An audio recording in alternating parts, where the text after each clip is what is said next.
Bonjour à toutes et bienvenue dans ce Facebook Live de la communauté des audacieuses. On en est aujourd'hui, cette semaine, à notre 9e défi. Donc défi un peu plus complexe puisqu'il s'agissait d'essayer de pratiquer la communication non violente ou bienveillante. On entend beaucoup parler mais on ne sait pas trop de quoi c'est constitué. Je me suis rendu compte que peut-être je ne vous ai pas fourni beaucoup d'informations, mais bon, c'était un peu le jeu aussi de dire lançons ce défi-là, notamment c'est quelque chose que j'utilisais pas mal en ce moment dans mes ateliers. Donc je reviens vous donner quelques infos sur le sujet.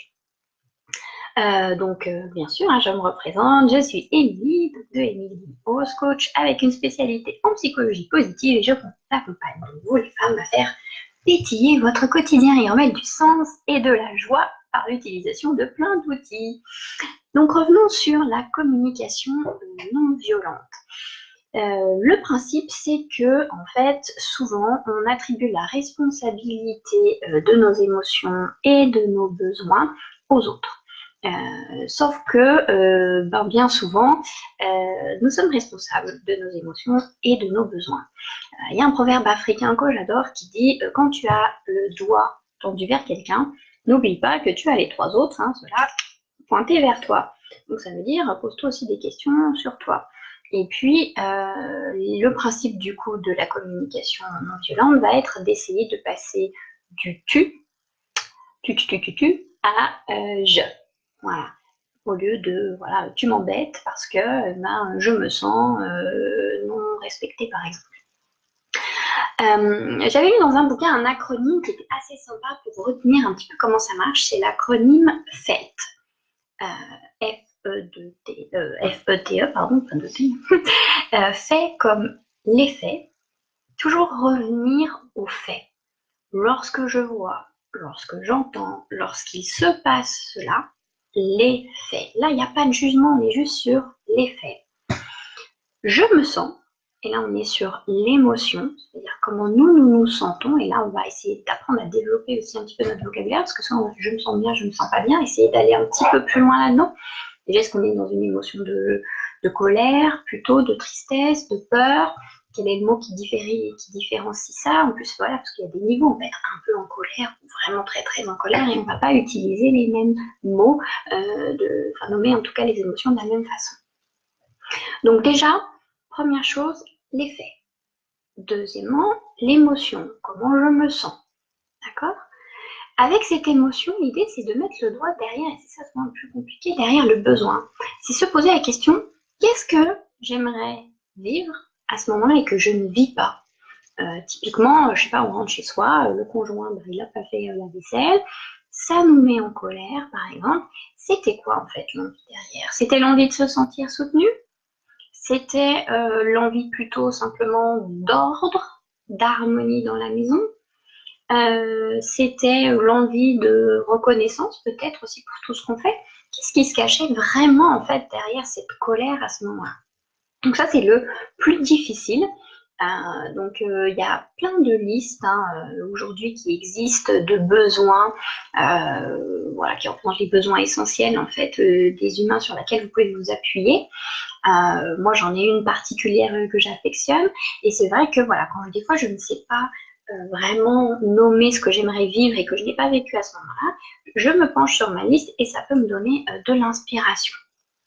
Donc, fait, émotion, besoin et TE comme terrain d'entente. Et là, on va en fait poser une question pour voir de quelle façon on peut s'entendre avec l'autre. Donc là, il y a un peu deux écoles. Tout ce qui est attrait à la communication non violente et bienveillante, c'est beaucoup Marshall Rosenberg qui a mis ça en œuvre. Donc sur la question du terrain d'entente, il dit qu'il faut plutôt faire une demande qui soit très précise, mais qui laisse le choix, toujours, d'accord? Donc cette demande, elle est réalisable, elle est concrète et elle est exprimée en termes positifs. Je vous donne un exemple. Serais-tu d'accord de me dire avant 14 h si tu veux bien aller chercher les enfants à l'école ce soir? Voilà. Là, ça appelle effectivement un oui ou un non. La demande, elle est très précise, elle s'adresse à quelqu'un. Je dirais même, vous avez vu, il y a le avant 14 h parce que des fois, on vous dit, tiens, est-ce que tu serais d'accord d'emmener les enfants à l'école? Puis nous, on s'impatiente parce qu'on attend une réponse pour se dire, oh là là, et ça nous met en stress de ne pas savoir. Donc voilà, on précise aussi à partir de quel moment on aimerait être informé de la décision. Donc on peut faire quelque chose de très très précis. Ça, c'est quand on a une demande bien en tête, et plus vous serez précise, plus vous éviterez les déceptions et les frustrations, car l'autre ne sait pas lire dans vos pensées, il ne peut pas deviner ce que vous avez derrière la tête. Donc plus vous ferez une demande précise, en fait, plus il sera à même d'y répondre correctement. Ou de la refuser, hein, d'ailleurs, bien sûr.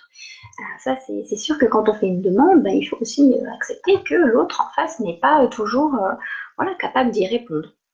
Donc il y a cette première école-là, faire une demande très très précise, et puis il y a l'autre école qui est aussi que parfois nous-mêmes, on ne sait pas trop quelle est notre demande, mais en tout cas on a envie d'un échange, on a envie que quelque chose se construise, de trouver des compromis, et là on peut aussi simplement bien lancer une bouteille à la mer en disant voilà, est-ce qu'on peut en parler, quelles solutions on peut trouver ensemble, je ne sais pas, par exemple sur un désaccord à la maison, vous n'avez pas identifié quelque chose de concret, une solution concrète, mais vous avez vraiment besoin d'échanger sur le sujet. Toujours pareil, l'effet quand il se passe ceci, je me sens peut-être un peu comme ça. Qu'est-ce qu'on pourrait, voilà, est-ce qu'on peut en discuter? Est-ce qu'on peut essayer de trouver un compromis ensemble? Qu'est-ce qu'on peut faire, mettre en place pour que chacun se sente mieux? Et interroger également l'autre sur son besoin, sur son envie. L'idée de tout ça, de toute façon, c'est remettre de la communication. C'est ça qui est important, hein, surtout au sein du couple. Donc, ou même avec les enfants, ça fonctionne très très bien. C'est vraiment ça l'idée première, remettre de la communication dans un premier temps, ouvrir le dialogue. Il y en a qui m'ont dit dans les commentaires, ça me paraît pas toujours très naturel. C'est vrai qu'au démarrage, on réfléchit un petit peu à la construction de sa phrase. Ah oui, il faut que je me ramène sur les faits, ok, qu'est-ce que je ressentais, c'était quoi mon émotion, j'avais envie de besoin de quoi, on énonce sa phrase un petit peu comme ça fait pas toujours très naturel, mais ça vient avec le temps. Dans un premier temps, tant pis si vous vous aidez de cette construction de phrase, vaut mieux avoir l'air pas naturel finalement, mais lancer ce dialogue que de finir renfrogné dans son coin. Voilà. Et puis n'oubliez pas cette histoire des quand j'ai un doigt pointé sur l'autre, j'ai les 3 doigts pointés sur moi. Donc, finalement, faire une demande, c'est prendre sa vie en main, parce qu'on fait vraiment comprendre à l'autre ce dont on a besoin, on lui laisse la possibilité d'y répondre ou pas. Donc, on crée une relation aussi d'égal à égal, et puis on sort un petit peu de cette attente et derrière de la frustration que ça peut générer si l'autre ne répond pas à notre attente, tout simplement parce qu'il n'est pas nous, hein, donc il ne fonctionne pas comme nous, donc il n'a pas les mêmes envies que nous, ni même le même fonctionnement que nous.